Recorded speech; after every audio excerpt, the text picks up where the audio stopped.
नमस्कार दोस्तों। रीट मेंस अध्यापक सीधी भर्ती परीक्षा के लिए हम देख रहे थे राजस्थान की राजनीतिक एवं प्रशासनिक व्यवस्था यानी पॉलिटिक्स साइंस दोस्तों, क्लास नंबर 3 और हमारा टॉपिक रहेगा मुख्यमंत्री एवं मंत्री परिषद से जुड़ा हुआ दोस्तों क्लास नंबर 1 जो हमारी हुई थी उसके अंदर हमने राज्यपाल के बारे में देखा था, क्लास नंबर 2 में विधानसभा के बारे में देखा था और क्लास नंबर 3 मुख्यमंत्री मंत्री परिषद के बारे में संपूर्ण जानकारी इस क्लास से हम लेंगे दोस्तों। जो भी हमारी क्लास ये रहेगी एनसीईआरटी और आरबीएसई आधारित रहेगी। एक बात अभी बोल रहा हूं, जो साथी हमारे साथ जुड़े हुए हैं राजस्थान जीके में, अगर आपको सही अंक, अच्छे अंक और पूरे अंक प्राप्त करना है तो ये नोट्स है, इनको जरूर पढ़ लेना, क्लास से अटेंड करना। कुछ अमन ऑनलाइन क्लासेस जो ऐप है उस ऐप पर स्टोर के अंदर नोट्स दिए गए हैं, वो नोट्स है वो जरूर ले लेना, उन नोट्सों को पढ़ लेना।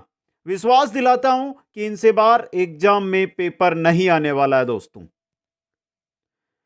एक बार सभी साथी वीडियो को लाइक शेयर और जो नए साथी हैं वो चैनल को सब्सक्राइब कर लें और जो जुड़े हैं वो एंड तक बने रहे दोस्तों।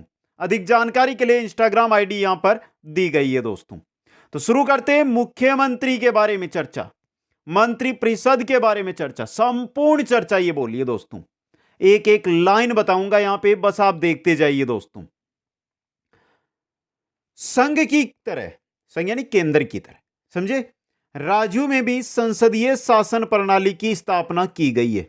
जिस प्रकार केंद्र में प्रधानमंत्री वास्तविक कार्यपालिका का प्रधान होता है ना, उसी प्रकार राज्य के अंदर मुख्यमंत्री वास्तविक कार्यपालिका का प्रधान होता है। केंद्र में प्रधानमंत्री कार्यपालिका प्रधान, तो राज्य में कार्यपालिका का प्रधान कौन होता है? मुख्यमंत्री। ये क्या संसदीय शासन प्रणाली है दोस्तों। मुख्यमंत्री राज्य के शासन यानी सरकार का प्रमुख होता है। मुख्यमंत्री राज्य के शासन का, सरकार का प्रमुख होता है, जबकि राज्यपाल राज्य का प्रमुख होता है दोस्तों।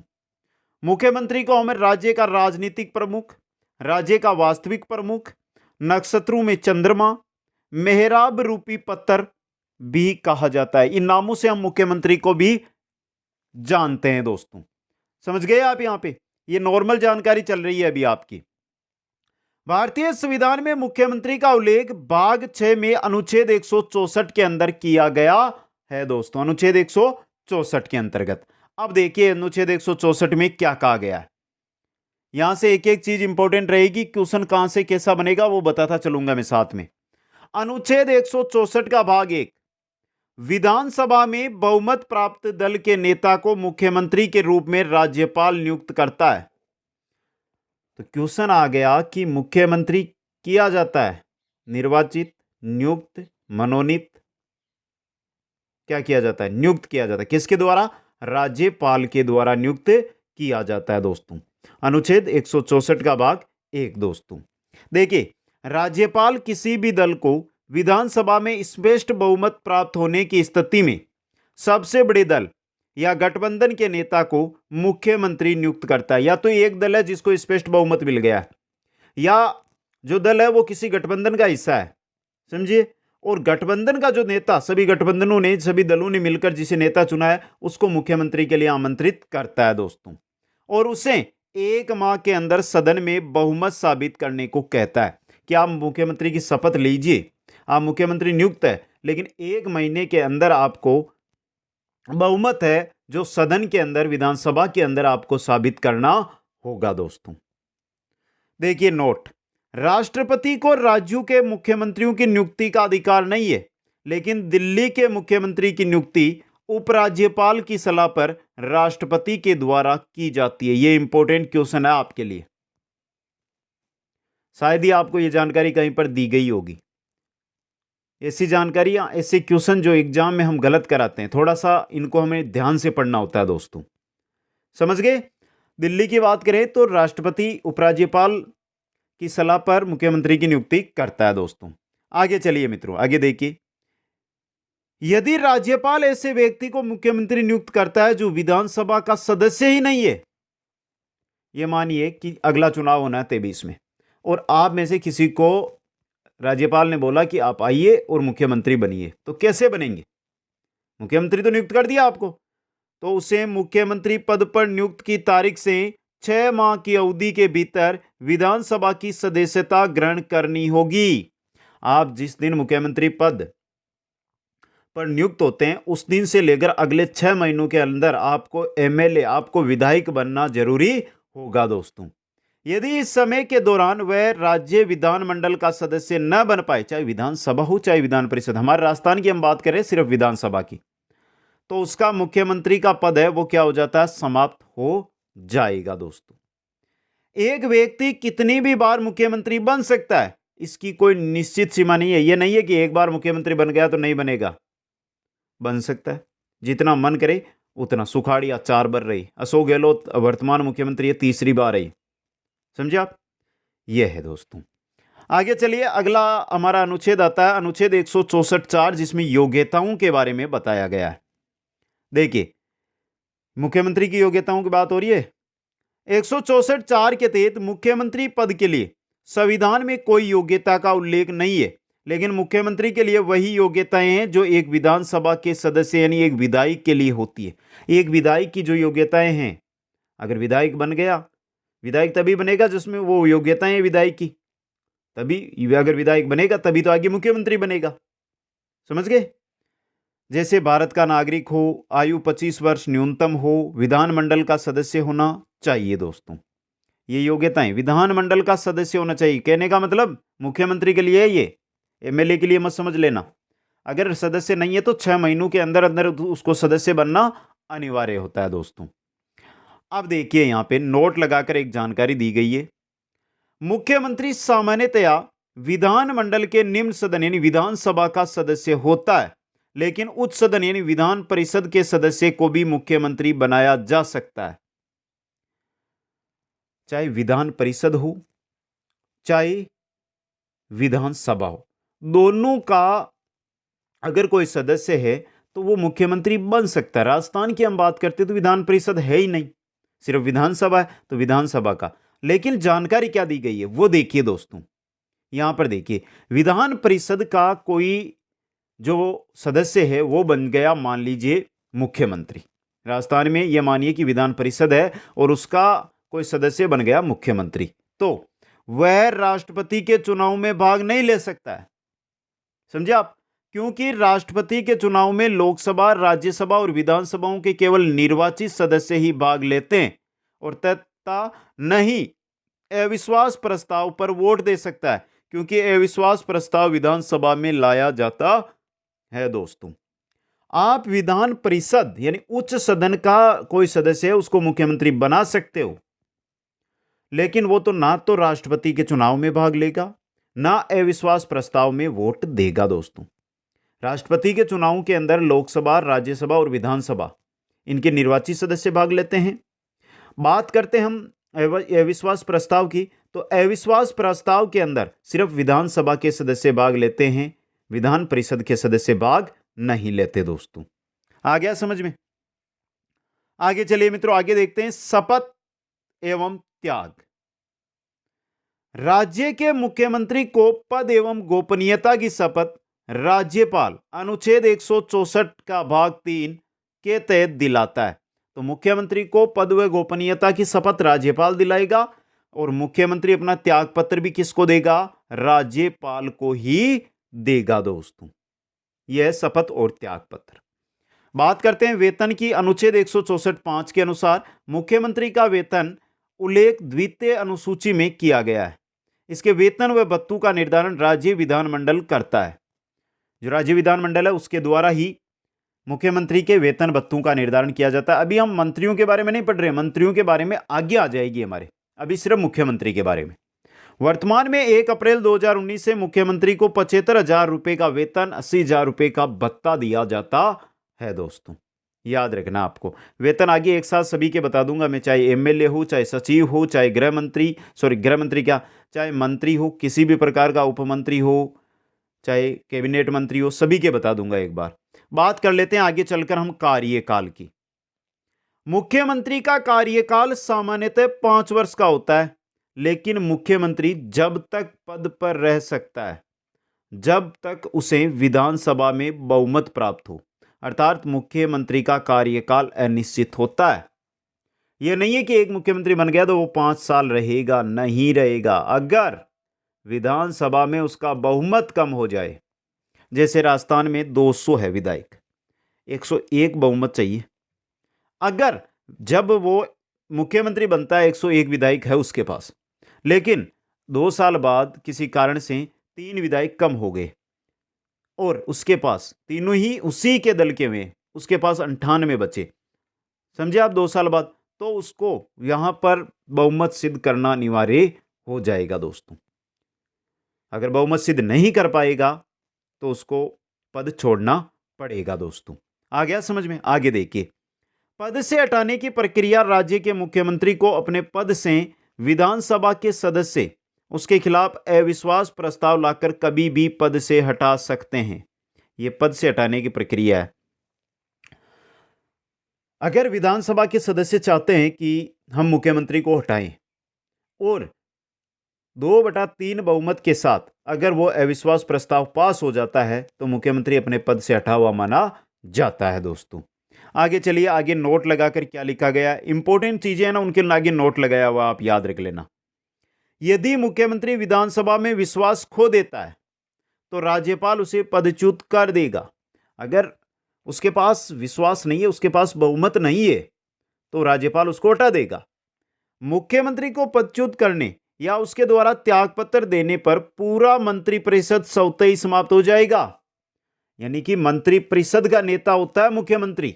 अगर मुख्यमंत्री ही त्यागपत्र दे रहा है, मान लीजिए पूरी की पूरी जो मंत्रिपरिषद है वो त्यागपत्र दे रही है। देखिए, चौथे आम चुनाव 1967 के बाद उत्पन्न दल बदल की परिस्थितियों में राज्यपाल ने विधानसभा द्वारा अविश्वास प्रस्ताव की प्रतीक्षा किए बिना ही मुख्यमंत्री को पदच्युत कर दिया था दोस्तों। आ गया समझ में? अब देखिए आगे चलते हैं और देखते हैं मुख्यमंत्री के बारे में।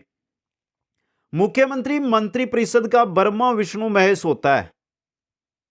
सब कुछ यही होता है मंत्रिपरिषद का, क्योंकि मुख्यमंत्री ही मंत्रियों की नियुक्ति करता है, विभागों का वितरण करता है, विभागों का संचालन करता है, मंत्रियों को हटाना, मंत्रिमंडल का गठन, मंत्री परिषद की अध्यक्षता, सब कुछ काम मुख्यमंत्री ही करता है। इसलिए ब्रह्मा विष्णु महेश कौन होता है? मुख्यमंत्री ही होता है दोस्तों। राज्य कार्यपालिका की वास्तविक शक्तियां मुख्यमंत्री व मंत्रिपरिषद के पास होती है। राज्य कार्यपालिका की जो वास्तविक शक्तियां हैं किसके पास है? मुख्यमंत्री और मंत्रिपरिषद के पास।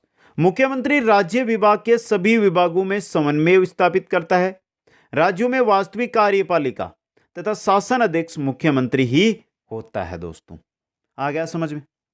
अब हम बात करते हैं मुख्यमंत्री के कार्यों की दोस्तों। क्या कार्य होते हैं मुख्यमंत्री के? तो देखिए, अनुच्छेद 167 के अनुसार राज्यपाल को राज्य गतिविधियों के बारे में अवगत कराने का मुख्यमंत्री का क्या होता है? कर्तव्य होता है दोस्तों। अनुच्छेद 167 है वो ये कहता है कि राज्यपाल को राज्य की जो गतिविधियां हैं उनके बारे में बताने का जो कर्तव्य है वो किसका है? मुख्यमंत्री का है दोस्तों। अनुच्छेद 167 का भाग 1, मंत्रिपरिषद के सभी विनिश्चय संसूचित करे। मंत्रिपरिषद के जो सभी निश्चय है वो संसूचित कौन करता है? मुख्यमंत्री करता है। अनुच्छेद 167(2) के अनुसार राज्यों के कार्यों के प्रशासन संबंधी और विधान विषयक संबंधी जानकारी दे जो राज्य मुख्यमंत्री से मांगे गए। अगर ये जो चीजें आ रही है ना, ये सभी जानकारियां राज्यपाल को देनी होती है मुख्यमंत्री को। समझ गए आप? चाहे 167 का 1, 167(2) है ना, इनके बारे में। अनुच्छेद 167 का भाग 3 है, किसी विषय को जिस पर किसी मंत्री ने विनिश्चय दिया है लेकिन मंत्रिपरिषद ने विचार नहीं किया है, राज्यपाल द्वारा अपेक्षा किए जाने पर परिषद के समक्ष विचार के लिए रखे। कौन? मुख्यमंत्री दोस्तों। और भी काम है, अभी क्या क्या कार्य करता है देखेंगे हम आगे। देखिए, संविधान के अनुच्छेद 163, 64 और 167 में मुख्यमंत्री व राज्यपाल के अंतर संबंधों का उल्लेख मिलता है। 163, 164, 167 है, मुख्यमंत्री और जो राज्यपाल है उनके मध्य जो संबंध है उनका उल्लेख इन अनुच्छेदों में किया गया है दोस्तों। मुख्यमंत्री मंत्रिपरिषद का निर्माता होता है, क्योंकि राज्यपाल के द्वारा मुख्यमंत्री के परामर्श से राज्यपाल के द्वारा मुख्यमंत्री के परामर्श से मंत्रिपरिषद का गठन व मंत्रियों के विभागों का बंटवारा कर नीतियों का निर्माण करता है। तो मंत्रिपरिषद का निर्माण करना कार्य किसका हो गया? मुख्यमंत्री का। मुख्यमंत्री राज्य व मंत्रिपरिषद के मध्य मुख्य कड़ी के रूप में कार्य करता है। मंत्रिपरिषद और राज्य के बीच कौन आएगा? मुख्यमंत्री आएगा दोस्तों। मुख्यमंत्री मंत्रिपरिषद की अध्यक्षता, कार्य संचालन, बैठक की कार्य योजना, समय व स्थान निर्धारित करता है। चाहे मंत्रिपरिषद की अध्यक्षता करनी हो, चाहे कार्य संचालन का योजना बनानी हो, चाहे समय देना हो अध्यक्षता के लिए या कार्य संचालन या बैठक के लिए या स्थान, तो वो सब कार्य कौन करेगा? मुख्यमंत्री ही करेगा दोस्तों। आगे देखिए और मुख्यमंत्री के क्या क्या कार्य हैं। मुख्यमंत्री राज्यपाल को मंत्रियों की नियुक्ति व पदच्युत तथा विधानसभा भंग करने के लिए सिफारिश करता है। अगर कोई मंत्री की नियुक्ति करनी है या मंत्री को हटाना है या विधानसभा को भंग करना है तो यह जानकारी राज्यपाल को कौन देगा? मुख्यमंत्री ही देगा। या किसी मंत्री से मतभेद की स्थिति में त्यागपत्र मांग सकता है। यदि वह त्यागपत्र नहीं देता है तो राज्यपाल से मंत्री पद से बर्खास्त करवा सकता है या स्वयं त्यागपत्र देकर मंत्रिपरिषद को भी भंग कर सकता है दोस्तों। मुख्यमंत्री विधानसभा की कार्यवाही में सक्रिय भूमिका निभाता है। समझिए आप, विधानसभा की कार्यवाही में सक्रिय भूमिका मुख्यमंत्री निभाता है। सदन में सभी प्रकार की नीति संबंधी घोषणाएं भी कौन करता है? मुख्यमंत्री ही करता है दोस्तों। मुख्यमंत्री मंत्रिपरिषद व राज्यपाल के मध्य संयोजक कड़ी का कार्य भी करता है। ये मुख्य कार्य हो गए। अब कुछ भूमिकाएं हैं उनके बारे में देख लेते हैं। ये भी एक तरह से यह माने तो ये कार्य ही होते हैं दोस्तों।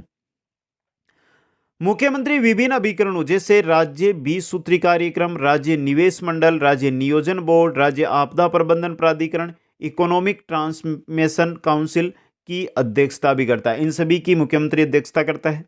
मुख्यमंत्री राज्य आयोजन मंडल का अध्यक्ष होता है। राज्य आयोजन मंडल का अध्यक्ष मुख्यमंत्री होता है और क्षेत्रीय परिषदों का उपाध्यक्ष भी, क्षेत्रीय परिषद है उनका उपाध्यक्ष भी कौन होता है? मुख्यमंत्री। मुख्यमंत्री अंतरराज्यीय परिषदों अनुच्छेद 263 के अनुसार नीति आयोग एवं राष्ट्रीय विकास परिषद का सदस्य होता है। वह राज्य का वहां पर नेतृत्व करता है। चाहे अंतरराज्यीय परिषद हो, चाहे नीति आयोग हो, चाहे राष्ट्रीय विकास परिषद हो, वहां पर अगर हम राजस्थान की बात करें तो राजस्थान की बात रखने वाला कौन होता है? मुख्यमंत्री ही होता है। यह राज्य सरकार का मुख्य प्रवक्ता भी है। राज्य सरकार का मुख्य प्रवक्ता मुख्यमंत्री होता है। सीधा क्वेश्चन आ सकता है, याद रख लेना, अच्छा क्वेश्चन आपके लिए ये। राज्य लोक सेवा आयोग का राजनीतिक मुखिया कौन होता है? राज्य लोक सेवा आयोग आरपीएससी का राजनीतिक मुखिया कौन है? मुख्यमंत्री। राज्य का मुखिया होने के नाते जनता की शिकायतों को सुनना और निर्देश देता है कौन? मुख्यमंत्री दोस्तों। आ गया समझ में ये? अब चलिए, ये मुख्यमंत्री के कार्य हो गए। अब थोड़े से मुख्यमंत्रियों के बारे में बात कर लेते हैं। देश में सर्वाधिक कार्यकाल लगभग 25 वर्ष वाले मुख्यमंत्री है पवन चामलिंग, जो सिक्किम के हैं। इससे पूर्व ये रिकॉर्ड पश्चिम बंगाल के पूर्व मुख्यमंत्री ज्योति बसु, जिनका कार्यकाल 24 वर्ष था, उनके नाम था। यानी कि भारत में सर्वाधिक मुख्यमंत्री पद पर कौन रहे हैं? पवन चामलिंग, 25 वर्ष तक सिक्किम के मुख्यमंत्री। सबसे कम कार्यकाल 24 घंटे वाले मुख्यमंत्री है जगदम्बिका पाल, जो है उत्तर प्रदेश की महिला मुख्यमंत्री थी दोस्तों। ये समझ गए? संविधान में उप मुख्यमंत्री पद का कोई उल्लेख नहीं है। हम देखते हैं ना, राजस्थान में बनाए गए थे अभी 2018-2020 के मध्य उप मुख्यमंत्री। उत्तर प्रदेश में हमें देखने को मिलता है, हरियाणा में उप मुख्यमंत्री है। तो ये उप मुख्यमंत्री है, इसका संविधान में हमें कोई चीज नहीं मिलती है। ये तो एक मनगढ़ंत चीज है दोस्तों। और राजस्थान में अब तक 5 बार उप मुख्यमंत्री बनाए गए हैं। कौन कौन बने हैं, कौन उस समय मुख्यमंत्री थे, देखिए। टीकाराम पालीवाल बने थे 1952 से 54, जयनारायण व्यास सरकार यानी मुख्यमंत्री के समय। हरिशंकर भाबड़ा बने थे 1994 से 98 के मध्य, जब भैरों सिंह शेखावत की सरकार थी। बनवारी लाल बेरवा बने थे उप मुख्यमंत्री 2002-2003 में। अशोक गहलोत मुख्यमंत्री थे और अशोक गहलोत ही 2002-03 में मुख्यमंत्री थे। उस समय कमला बेनीवाल, यानी बनवारी लाल बेरवा व कमला बेनीवाल दोनों उप मुख्यमंत्री बनाए गए थे। जो वर्तमान सरकार चल रही है अशोक गहलोत की, इसमें सचिन पायलट को क्या बनाया गया था, उप मुख्यमंत्री 2018 से 2020 के मध्य दोस्तों। यह हो गए राजस्थान के उप मुख्यमंत्री। चलिए अब हम स्वतंत्रता से लेकर आज तक राजस्थान में जो मुख्यमंत्री बने उनके बारे में भी चर्चा कर लेते हैं। उनसे जो फैक्ट क्वेश्चन बनते हैं वो भी आपको पता चल जाएंगे। तो राजस्थान राज्य के मुख्यमंत्री सबसे पहले बने हैं श्री हीरालाल शास्त्री, 1949 से 1951 तक राज्य के प्रथम मनोनीत मुख्यमंत्री बने हैं। अगर सीधा क्वेश्चन आता है ना राजस्थान के प्रथम मुख्यमंत्री, तो हीरालाल शास्त्री करना है। राजस्थान के प्रथम मनोनीत मुख्यमंत्री आए ना, तो भी आपको हीरालाल शास्त्री ही करना है। समझ गए आप? अच्छा क्वेश्चन है ये। अगर क्वेश्चन आ जाए राज्य के प्रथम निर्वाचित मुख्यमंत्री, वो कौन है? कमेंट करिए, आप देखते हैं किन किन साथियों का सही होता है। हीरालाल शास्त्री राजस्थान के प्रथम प्रधानमंत्री बने। अब यहां पे यह मत बता देना कि सर राजस्थान के प्रधानमंत्री कैसे, लेकिन देखिए क्योंकि 26 जनवरी 1950 से पूर्व मुख्यमंत्री को प्रधानमंत्री पदनाम से ही जाना जाता था। तो क्वेश्चन अगर आ गया ना तो यह मत बोल देना कि सर ये तो गलत छपकर आया है। अगर आ गया कि राजस्थान के प्रथम प्रधानमंत्री कौन बनाए गए, तो ये बोलोगे कि जो एग्जामिनर है वो क्या खाकर पेपर बना रहा है। तो ये मत बोलना। जब 26 जनवरी 1950 है, 1947 में हम आज़ाद हो गए, 1949 में हमारी सरकार बन गई, यहाँ पे मनोनीत हो गए मुख्यमंत्री। 1950 के अंदर हमारे यहाँ पे जो है उससे पहले जो मुख्यमंत्री है इसी को प्रधानमंत्री कहा जाता था। श्री CS वेंकटाचार्य, कदाम्बी से साटार वेंकटाचार्य, 51 से 51, ये राज्य के दूसरे मनोनीत व राज्य के प्रथम गैर राजस्थानी मुख्यमंत्री बने। ये राजस्थान के वासी नहीं थे पहले। याद रखना दोस्तों, अभी तक दो ऐसे मुख्यमंत्री बने जो राजस्थान के नहीं थे, मूल निवास राजस्थान नहीं था इनका। एक आगे आएंगे, समझे? यहां पे दूसरे मनोनीत है ये। तीसरे कौन है? जय नारायण व्यास दोस्तों, 51 से 52, जैसलमेरिया व्यास के नाम से प्रसिद्ध जो राज्य के तीसरे मनोनीत मुख्यमंत्री बने। आगे ये निर्वाचित भी बनेंगे, ये अभी मनोनीत बने, आगे निर्वाचित भी बनने वाले हैं दोस्तों। अगले हैं टीकाराम पालीवाल। मेरा क्वेश्चन आपका उत्तर। ये राज्य के प्रथम लोकतांत्रिक निर्वाचित प्रथम कांग्रेसी मुख्यमंत्री है और इनका कार्यकाल 8 माह रहा, 3 से 11, 1952 तक। जयनारायण व्यास किशनगढ़ सीट से उपचुनाव जीते तो टीकाराम पालीवाल को मुख्यमंत्री पद से त्यागपत्र देना पड़ा और उन्हें उप मुख्यमंत्री टीकाराम पालीवाल को बनाया गया। एक बात, जयनारायण व्यास आगे हम बात कर लेंगे। जो 1952 में निर्वाचन होता है, चुनाव होता है, उसमें 2 जगह से चुनाव लड़ते हैं जयनारायण व्यास और दोनों जगहों से ही चुनाव हार जाते हैं दोस्तों। टीकाराम पालीवाल एकमात्र ऐसे व्यक्ति है जो राजस्थान के मुख्यमंत्री व उप मुख्यमंत्री दोनों पदों पर रहे हैं। पहले मुख्यमंत्री थे, फिर उन्होंने त्यागपत्र दिया और उप मुख्यमंत्री बन गए। तो पहले निर्वाचित मुख्यमंत्री कौन बने हैं? टीकाराम पालीवाल। अगला क्वेश्चन, अगला मुख्यमंत्री है जयनारायण व्यास दोस्तों, 52 से 54। जयनारायण व्यास प्रथम विधानसभा चुनाव में 2 सीटों, एक तो जोधपुर शहर बी व जालोर ऐसे चुनाव लड़ा, लेकिन दोनों सीटों से हार गए। तो जयनारायण व्यास के लिए चांदमल मेहता ने किशनगढ़ सीट खाली की। चांदमल मेहता किशनगढ़ से विधायक थे, सीट खाली की और उसके बाद जयनारायण व्यास उपचुनाव में किशनगढ़ क्षेत्र से चुनाव जीतकर नवंबर 1952 में राज्य के दूसरे निर्वाचित मुख्यमंत्री बने दोस्तों। ये राज्य के एकमात्र मनोनीत भी है और निर्वाचित मुख्यमंत्री भी है। मनोनीत भी बने थे ये पहले और अब निर्वाचित भी, 2 बार मुख्यमंत्री बने दोस्तों। कौन? जयनारायण व्यास। इसके बाद अगले बन जाते हैं मोहनलाल सुखाड़िया, 1954 से लेकर 1957, 1957 से 62, आगे चलते जाएंगे, ये तो लंबे 17 साल तक का रहेगा इनका। तो देखिए कुछ समय पश्चात ही कांग्रेस विधायक दल में बगावत हो गई। मोहनलाल सुखाड़िया बनते मुख्यमंत्री, कांग्रेस दल में हो जाती है बगावत। मुख्यमंत्री को लेकर देश के, ये मुख्यमंत्री नहीं बने, जयनारायण व्यास ही है, लेकिन कांग्रेस दल में जो कांग्रेस विधायक दल था उनमें बगावत हुई। मुख्यमंत्री को लेकर देश के इतिहास में प्रथम 6 नवंबर 1954 को जयनारायण व्यास व मोहनलाल सुखाड़िया के मध्य मुकाबला हुआ, जिसमें मोहनलाल सुखाड़िया विजय होकर क्या बन जाते हैं? मुख्यमंत्री। और ये राजस्थान के सबसे युवा 38 वर्ष के मुख्यमंत्री बने। सबसे युवा है मोहनलाल सुखाड़िया। सबसे लंबे समय तक मुख्यमंत्री रहे हैं मोहनलाल सुखाड़िया। सबसे अधिक बार मुख्यमंत्री रहे हैं मोहनलाल सुखाड़िया। अगले बार मोहनलाल सुखाड़िया ही है। 1957 से 1962 मोहनलाल सुखाड़िया लगातार दूसरी बार मुख्यमंत्री बने।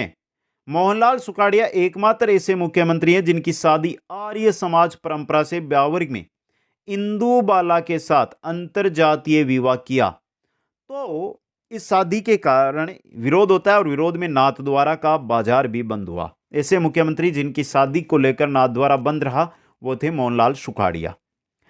आगे बन जाते हैं 62 से लेकर 67 तक वापस मोहनलाल सुखाड़िया तीसरी बार। मोहनलाल सुखाड़िया लगातार तीसरी बार मुख्यमंत्री बने। इनके शासनकाल में राज्य में पहली बार विधानसभा चुनाव में अस्पष्ट बहुमत के कारण 13 मार्च 1967 से 26 अप्रैल 1967 तक राष्ट्रपति शासन लगा। यह लगा पहला राष्ट्रपति शासन मोहनलाल सुखाड़िया के समय दोस्तों, अस्पष्ट बहुमत के कारण दोस्तों। फिर अप्रैल के अंदर वापस मोहनलाल सुखाड़िया ही सरकार बना लेते हैं। मोहनलाल सुखाड़िया लगातार चौथी बार यानी सर्वाधिक समय 17 वर्ष तक मुख्यमंत्री बने और राजस्थान में मोहनलाल सुखाड़िया ने संभागीय व्यवस्था है इसको 67 में समाप्त कर दिया। संभागीय व्यवस्था को खत्म कर दिया दोस्तों। अगले मुख्यमंत्री बनते हैं श्री बरकतुल्ला खां 1971 से 1973 तक। ये राज्य के पहले व एकमात्र अल्पसंख्यक यानी मुस्लिम मुख्यमंत्री थे दोस्तों। बरकतुल्ला खां का कार्यकाल के दौरान 11 अक्टूबर 1973 को पद पर रहते हुए क्या हुआ, निधन हो गया। मुख्यमंत्री पद पर रहते हुए पहले मुख्यमंत्री जिनका पद पर मृत्यु होती है दोस्तों। बरकतुल्ला खां के बाद अगले बनते हैं मुख्यमंत्री जो संभागीय व्यवस्था को वापस लेकर आएंगे, हरिदेव जोशी दोस्तों 1973 से 1977 को। इनके कार्यकाल में राज्य में दूसरी बार 30 अप्रैल 1977 से 21 जून 1977 तक राष्ट्रपति शासन लगा। मोहनलाल सुखाड़िया फिर हरिदेव जोशी के समय। हरिदेव जोशी ने 1983 आगे और मुख्यमंत्री बनेंगे ना 1987 में, उस समय संभागीय व्यवस्था को क्या कर दिया, पुनः शुरू किया। ये राजस्थान के विकलांग एक हाथ कटा हुआ था इनका मुख्यमंत्री जिन्हें राजस्थान का चाणक्य कहा जाता है। सीधा आ जाए कि राजस्थान के विकलांग मुख्यमंत्री कौन बने, ऐसे व्यक्ति जो विकलांग थे कौन थे, हरिदेव जोशी थे। 77 के अंदर बन जाते हैं भैरू सिंह शेखावत मुख्यमंत्री 80 तक, 77 से 80 तक। राज्य में पहली बार गैर कांग्रेसी दल यानी जनता दल को स्पष्ट बहुमत मिला और भैरू सिंह शेखावत राज्य के प्रथम गैर कांग्रेसी मुख्यमंत्री बने। राज्य में पहली बार 17 फरवरी 1980 को निर्वाचित सरकार को समय से पूर्व भंग कर राज्य में तीसरी बार 17 फरवरी 1980 से 5 जून 1980 को राष्ट्रपति शासन लगाया गया। समझे यहां पे मोहनलाल सुखाड़िया, हरिदेव जोशी और भैरू सिंह शेखावत 3 बार क्या लग गया, राष्ट्रपति शासन लग गया। यहां पे निर्वाचित सरकार थी, समय से पूर्व उसको भंग किया गया, राष्ट्रपति शासन लगाकर दोस्तों। अगले 80 के अंदर अगले जो मुख्यमंत्री बनते हैं वो बनते हैं श्री जगन्नाथ पहाड़िया दोस्तों 6/6/1980 से 14/7/81 तक। ये राज्य के प्रथम अनुसूचित जाति व दलित वर्ग के मुख्यमंत्री है। जगन्नाथ पहाड़िया दलित वर्ग से आते हैं, अनुसूचित जाति के मुख्यमंत्री है दोस्तों। जब इन्हें मुख्यमंत्री नियुक्त किया गया तब ये राजस्थान विधानसभा के सदस्य नहीं थे। ये ऐसे मुख्यमंत्री थे जिन्होंने राज्य में पूर्ण शराबबंदी लागू की थी। समझ गए आप, मुख्यमंत्री बने उस समय ये विधायक नहीं थे, लेकिन विधायक बने और पूर्ण शराबबंदी लागू करने वाले जगन्नाथ पहाड़िया ही थे दोस्तों। अगले मुख्यमंत्री आते हैं श्री शिवचरण माथुर 14/7/81 से 23/2/85 तक। ये राज्य के दूसरे गैर कांग्रेसी गैर राजस्थानी गैर कांग्रेस क्या गैर राजस्थानी वेंकटाचार्य थे ना पहले, उसी की तरह जो मध्य प्रदेश के थे और मुख्यमंत्री बने थे। वर्ष 1989 में डिंग गोलीकांड भरतपुर के महाराजा मानसिंह की मृत्यु के कारण इन्हें अपने पद से इस्तीफा देना पड़ा था, शिवचरण माथुर को दोस्तों। अगले मुख्यमंत्री बन जाते हैं हीरालाल देवपुरा 85 से 85 में ही, मात्र 16 दिन तक। ये राज्य के सबसे कम अवधि के 16 दिन के मुख्यमंत्री बने दोस्तों। हीरालाल देवपुरा राजस्थान के एकमात्र मुख्यमंत्री है जो विधानसभा अध्यक्ष, राज्य वित्त आयोग के अध्यक्ष भी रहे हैं। विधानसभा अध्यक्ष भी रहे हैं, राज्य वित्त आयोग के अध्यक्ष भी हीरालाल देवपुरा रहे हैं दोस्तों। नेक्स्ट है श्री हरिदेव जोशी, वापस बन गए हैं दोस्तों 1985 से 1988 तक। ये दूसरी बार राज्य के मुख्यमंत्री बने, एकमात्र राजस्थान विधानसभा के सदस्य जो लगातार 10 बार चुनाव जीते। स्वतंत्रता से लेकर लगातार जब भी चुनाव लड़ा, इन्होंने इस विधायी का चुनाव है वो जीता, वो थे हरिदेव जोशी दोस्तों। नेक्स्ट मुख्यमंत्री आ जाते हैं श्री शिवचरण माथुर, दूसरी बार राज्य में मुख्यमंत्री बनते हैं शिवचरण माथुर। वापस आ जाते हैं हरिदेव जोशी, राज्य के 3 बार मुख्यमंत्री बने लेकिन एक बार भी अपना कार्यकाल पूरा नहीं कर पाए। हरिदेव जोशी 3 बार बन गए हैं, संभागीय व्यवस्था को शुरू इन्होंने कर दिया है लेकिन तीनों बार ही इनका कार्यकाल अधूरा का अधूरा रह गया। 1990 के अंदर बनते हैं फिर श्री भैरू सिंह शेखावत दोस्तों, 90 से 92 तक। प्रथम बार भाजपा ने 200 सीटों पर चुनाव लड़ा और जनता दल के सहयोग से राज्य में दूसरी बार गैर कांग्रेसी सरकार बनाई। पहली गैर कांग्रेसी सरकार जनता दल ने बनाई थी और भैरू सिंह शेखावत बने थे मुख्यमंत्री। दूसरी बार भाजपा ने 200 सीटों पर चुनाव लड़ा और सहयोग लिया जनता दल का और सरकार बना ली।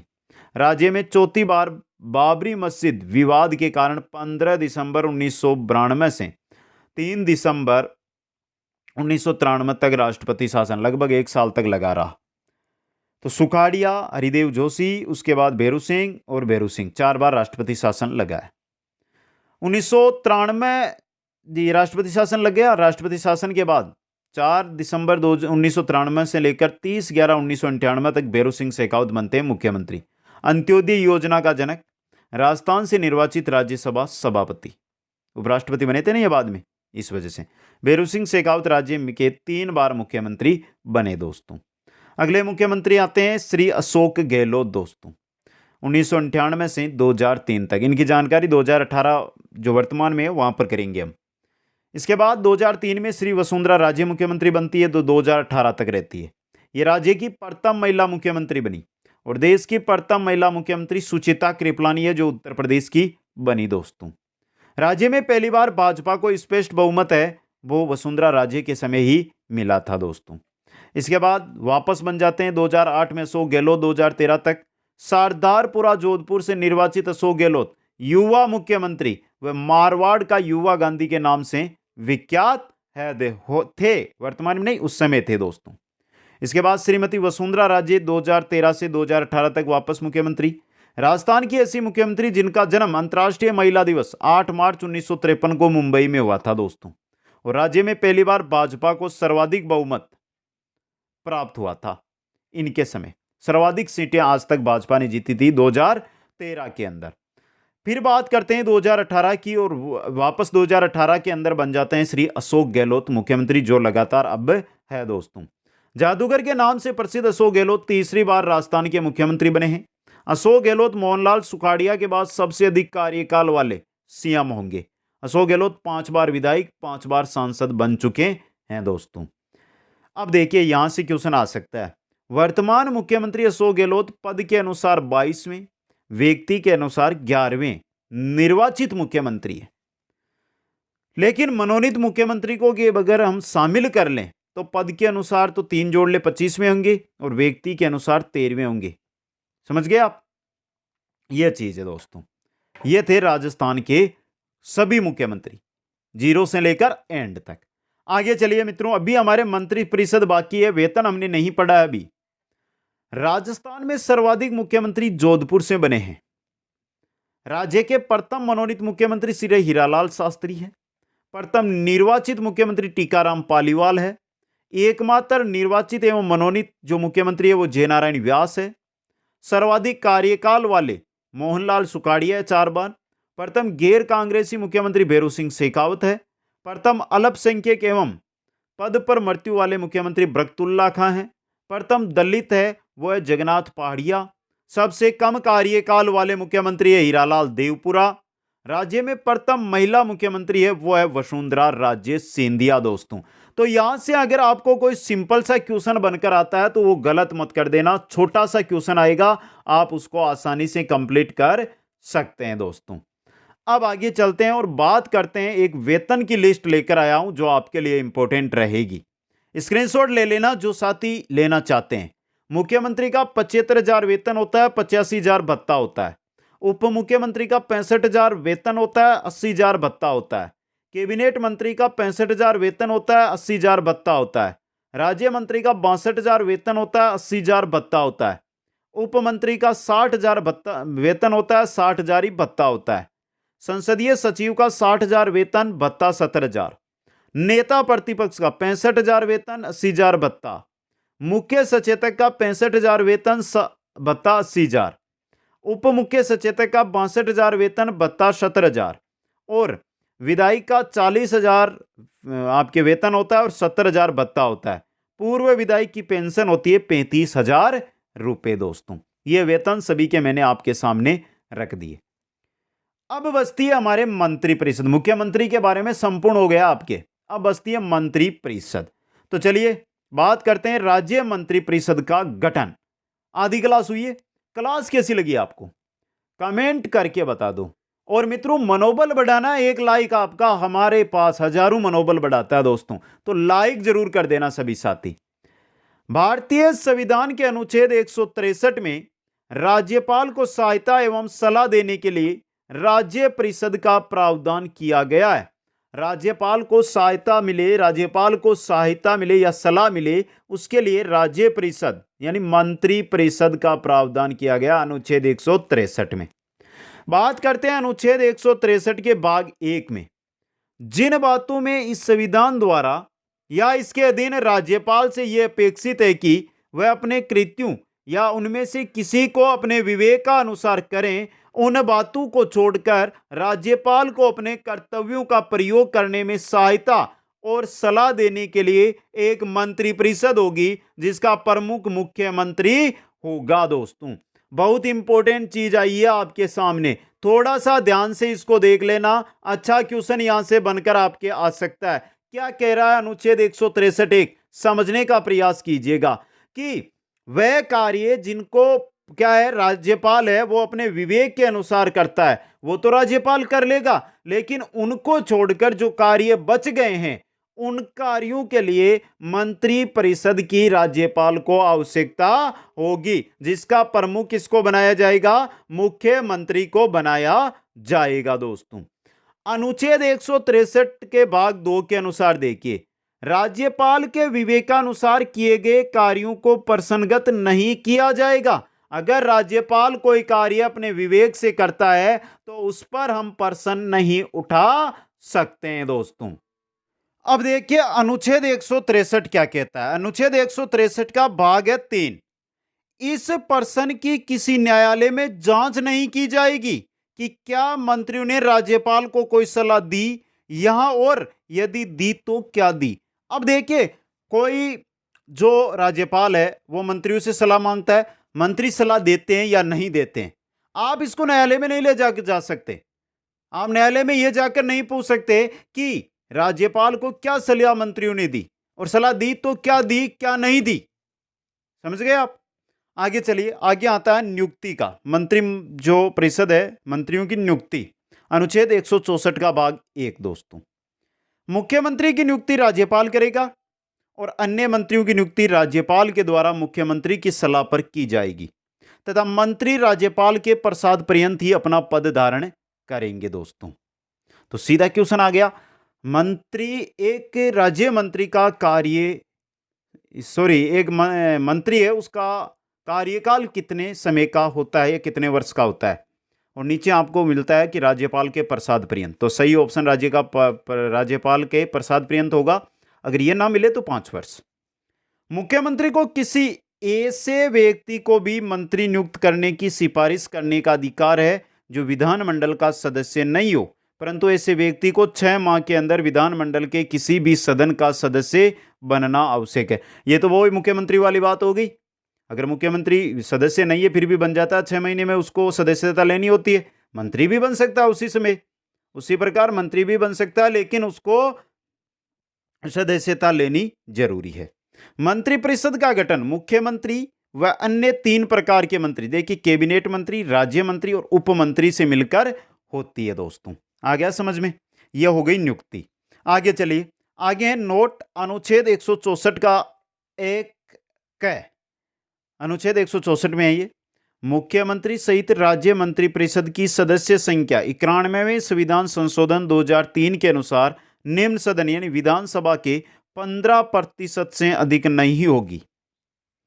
आप जो विधानसभा है उससे अगर मंत्री बना रहे हैं तो 15% से अधिक नहीं बना सकते। चाहे आपके उच्च सदन है, विधान परिषद है ना आपके, तो भी अगर हमारे राजस्थान में यह मानिए कि 66 तो है विधान परिषद में और 200 है विधानसभा में, 266 है, लेकिन आप जब मंत्री बनाएंगे तो 30 से ज्यादा, 15%, 200 का 30 हो गया, 30 से ज्यादा आप मुख्यमंत्री सहित 29 + 1, 29 मंत्री, 1 मुख्यमंत्री, 30 से अधिक नहीं बना सकेंगे। तथा जिन राज्यों में विधानसभा की सदस्य संख्या कम है वहां मंत्रिपरिषद की न्यूनतम संख्या 12 रखी गई है। जैसे गोवा में 40 ही है, वहां पर क्या करें, तो वहां पर आप न्यूनतम सदस्य संख्या यानी 11 मंत्री + 1 मुख्यमंत्री बना सकते हैं। अब यहां पे गोवा की बात नहीं हो रही, यहां पे 60 वालों की बात हो रही है, जिनमें 60 क्या है संख्या है। जिन राज्यों में विधानसभा सीटें 40 से कम है वहां पर मुख्यमंत्री सहित 10 मंत्री होने का प्रावधान है, 9 + 1 का प्रावधान है गोवा में, समझे आप। राजस्थान राज्य में मंत्रिपरिषद की अधिकतम संख्या 30, 29 मंत्री + 1 मुख्यमंत्री हो सकती है, जिनमें मुख्यमंत्री क्या है शामिल है दोस्तों। अनुच्छेद 164 1 ख के तहत दल बदल के आधार पर अयोग्य सदस्य मंत्री नहीं बन सकता है दोस्तों। अब बात करते हैं मंत्रियों को पद से हम कैसे हटाएं। चलिए हटा देते हैं। अनुच्छेद 164 का भाग है 2, मंत्रिपरिषद सामूहिक रूप से राज्य विधानसभा के प्रति अर्थात किसी मंत्री द्वारा किए गए गलत कार्य के लिए वह मंत्री जिम्मेदार नहीं होगा बल्कि संपूर्ण मंत्रिपरिषद उत्तरदायी होगी, अर्थात एक साथ तैरना एक साथ डूबना। तो जो मंत्रिपरिषद है वो सामूहिक रूप से विधानसभा के प्रति है, जबकि व्यक्तिगत रूप से राज्यपाल है उसके प्रति उत्तरदायी होती है, समझे। राज्य विधानसभा के साधारण बहुमत से पारित अविश्वास प्रस्ताव के आधार पर राज्यपाल उन्हें अपने पद से हटा सकता है अविश्वास प्रस्ताव के द्वारा, या फिर मुख्यमंत्री चाहे तो हटा सकता है, त्यागपत्र ले सकता है उनका। शपथ अनुच्छेद 164 के भाग 3 में संविधान की 3री अनुसूची के उपबंधु के तहत राज्य के मुख्यमंत्री व मंत्रियों को पद व गोपनीयता की शपथ राज्यपाल दिलाता है दोस्तों। आ गया समझ में, कौन दिलाता है, राज्यपाल। अब चलिए बात करते हैं मंत्रिपरिषद के सदस्यों व मुख्यमंत्री की योग्यता की। यह भी सिंपल सा क्वेश्चन है। अनुच्छेद 164 के भाग 4 के तहत मंत्री बनने के लिए न्यूनतम 25 वर्ष होने चाहिए, बाकी एक विधायक बना तो उसकी योग्यताएं वो होगी। मुख्यमंत्री व अन्य मंत्रियों को विधानमंडल के किसी भी सदन यानी विधानसभा हो या विधान परिषद का सदस्य होना अनिवार्य। यदि वह विधानमंडल का सदस्य नहीं है तो उसे 6 माह के भीतर विधानमंडल की सदस्यता ग्रहण करनी होगी, अन्यथा उसे मंत्री पद को छोड़ना होगा। राज्य सरकार के किसी विभाग का राजनीतिक प्रमुख क्या होता है, मंत्री होता है। यह मंत्री होता है कौन होता है, जो राजनीतिक प्रमुख है, कोई सा भी विभाग उठा लो उसका दोस्तों। आगे चलिए बात कर लेते हैं वेतन की। मैंने पहले भी आपको वेतन तो बता दिया, लेकिन वापस देख लीजिए जो अनुच्छेद 164 के भाग 5 में दिया गया है। मंत्रियों के वेतन भत्ते विधानमंडल विधि के द्वारा तय किया जाएगा, जो दूसरी अनुसूची है, द्वितीय अनुसूची, उसमें निर्दिष्टित है। मुख्यमंत्री को 75,000 वेतन है, कैबिनेट मंत्री को 65,000 है, राज्य मंत्री को 62,000 है, उपमंत्री को 60,000 है और संसदीय सचिव को 60,000 वेतन मंथली दिया जाता है दोस्तों। बात यहां पर आ गई कार्यकाल की। यह रहा क्वेश्चन आपका। ये मंत्रिपरिषद का कार्यकाल सामान्यतः 5 वर्ष का होता है, जबकि वास्तविक रूप से यह अनिश्चित होता है। विधानसभा में जब तक बहुमत प्राप्त है तब तक मंत्रिपरिषद बनी रह सकती है, अर्थात मंत्रिपरिषद का कार्यकाल विधानसभा के कार्यकाल पर निर्भर करता है। सिंपल सी चीज है, ये सभी को अच्छी लगेगी। आगे बढ़िए, और नोट की चीज है, ये तो इंपॉर्टेंट है ये आपके लिए। यदि मुख्यमंत्री अपने पद से त्यागपत्र देता है तो मंत्रिपरिषद को त्यागपत्र देना पड़ता है क्योंकि मुख्यमंत्री के त्यागपत्र का मतलब संपूर्ण मंत्रिपरिषद का त्यागपत्र होता है। एक मुख्यमंत्री ने अगर त्यागपत्र दे दिया तो यह मानकर चलिए कि जो बाकी के मंत्री है वो अपने आप त्यागपत्र दे देंगे। अगर नहीं देंगे तो मुख्यमंत्री का त्यागपत्र उन सब का त्यागपत्र माना जाएगा। यदि राज्य में अनुच्छेद 356 के तहत राष्ट्रपति शासन लगता है तो मंत्रिपरिषद भंग हो जाती है। त्यागपत्र राज्य का मुख्यमंत्री तथा अन्य मंत्री अपना त्यागपत्र राज्यपाल को सौंपते हैं और राज्यपाल इन्हें स्वीकार करता है। चाहे मुख्यमंत्री हो चाहे मंत्री हो, अपना त्यागपत्र राज्यपाल को सौंपेंगे। दोस्तों आ गया समझ में। अब बात कर लेते हैं एक अविश्वास प्रस्ताव की। हमारे यहां पे बात चल रही थी, क्या है ये अविश्वास प्रस्ताव? देखिए, राजस्थान विधानसभा के कार्य संचालन संबंधी नियम 132 और 132 क के अनुसार विधानसभा का कोई भी सदस्य मंत्रिपरिषद के प्रति अविश्वास प्रस्ताव की सूचना अध्यक्ष को देता है तो विधानसभा अध्यक्ष सदन की अनुमति के लिए उसे सदन के समक्ष रखता है। यदि अध्यक्ष के कहने पर सदस्यों की कुल संख्या के कम से कम पांचवां भाग, यानी राजस्थान में जो विधानसभा है उसके 40 सदस्य, 200 में से पांचवां भाग 40 होंगे, ये खड़े हो जाए, ये यानी एक सदस्य है, विधायक है, जो ये प्रस्ताव लेकर आया है विश्वास का, उसने अध्यक्ष को कहा, अध्यक्ष ने उसको विधानसभा में रखा और 40 सदस्य खड़े हो गए तो अध्यक्ष सूचित कर हो जाए तो अध्यक्ष सूचित करता है कि अनुमति दी जाती है। फिर क्या है, अविश्वास की अनुमति मिल जाती है। दोस्तों समझ गए आप? यहाँ पे ये होता है। इसके बाद 2/3 जो बहुमत है वो चाहिए। राजस्थान में पहला अविश्वास प्रस्ताव अक्टूबर 1952 में मुख्यमंत्री टीकाराम पालीवाल के विरुद्ध लाया गया था, किंतु उसे सदन ने अनुमति नहीं मिली। दोस्तों आगे देखिए, विश्वास मत का प्रस्ताव। विधानसभा अपना बहुमत सिद्ध करने के लिए राज्य मंत्रिपरिषद नियम 132 के तहत की ओर से विश्वास मत प्रस्ताव प्रस्तुत किया जाता है। राजस्थान विधानसभा में अब तक कुल 5 बार विश्वास मत प्रस्ताव है पेश किया जा चुका है। अशोक गहलोत सरकार में अभी हाल ही में यह पेश किया गया था। दोस्तों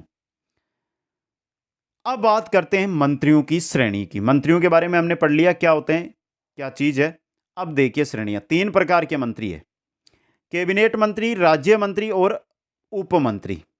सबसे पहले कौन से हैं?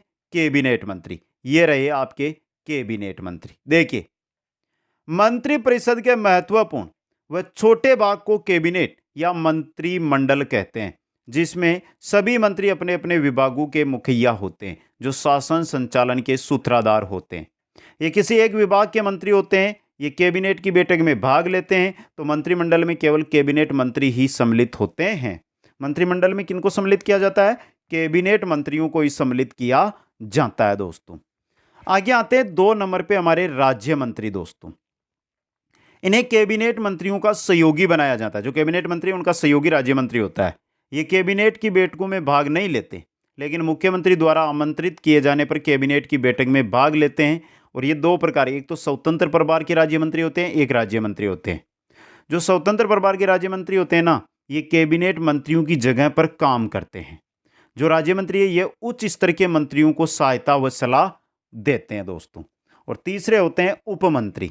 इन्हें कोई विशेष अधिकार नहीं दिए जाते हैं, ये अपने उच्चस्थ मंत्रियों की सहायता करते हैं। दोस्तों ये 3 प्रकार के मंत्री होते हैं। दोस्तों आगे चलिए, आगे आता है संसदीय सचिव। ये क्या चीज है? संसदीय सचिव प्रशिक्षु मंत्री होता है, जिसकी नियुक्ति मुख्यमंत्री राजनीतिक तुष्टीकरण के लिए विधानमंडल सदस्यों में से करता है, जिसको राज्य मंत्री के समान दर्जा दिया जाता है, लेकिन यह मंत्रिपरिषद में शामिल नहीं है। दोस्तों संसदीय सचिव को शपथ भी मुख्यमंत्री दिलाता है। इसका कोई विभाग निश्चित नहीं होता है। यह एक गैर संवैधानिक पद है, इसका संविधान में कोई उल्लेख नहीं है संसदीय सचिव का। दोस्तों जो मंत्रिपरिषद की अंतिम श्रेणी में आते हैं। पहली बार संसदीय सचिव पद की शुरुआत मोहनलाल सुखाड़िया के समय 1967 में हुई थी। दोस्तों समझ गए आप? यहाँ पे पहली बार 1967 में।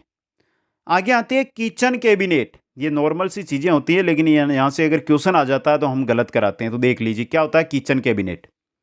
ये एक लघु निकाय होता है जो शक्ति का वास्तविक केंद्र होता है, जिसे आंतरिक मंत्रिमंडल कहते हैं। समझे आप किचन कैबिनेट को?